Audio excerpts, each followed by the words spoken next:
చెప్పాడా దేవుడు? ఎంత స్పష్టంగా చెప్పాడు.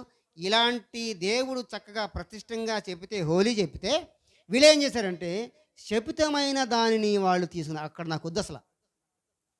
అంటే వాళ్ళు దాని నుంచి ఎవరో ఆకారం అనే వ్యక్తి నిబంధన మీరాడు.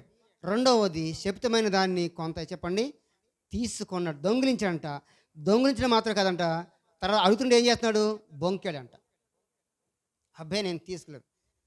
తీసుకోవడమే మహాపాపం, దొంగిలించడం మహాపాపం, దొంగతనమే. పర్లా శపితమైన తీసుకున్నాడు, మరలా ఏమన్నాడు? బొంకాడు. నేను ఇలా చేయలేదంటున్నాడు. దేవుడు గుచ్చి గుచ్చి గుచ్చి మరి అడుగుతున్నాడు. ఆ యెహోషువ ద్వారా అడుగుతున్నప్పుడు నేను తీయలేదంటున్నాడు, నేను దొంగిలించలేదంటున్నాడు, బొంకాడు. అంత మాత్రం ఏం చేశాడు చెప్పండి? అతడు గొయ్యి తీసి సామాన్ల దగ్గర పాతి పెట్టాడంట.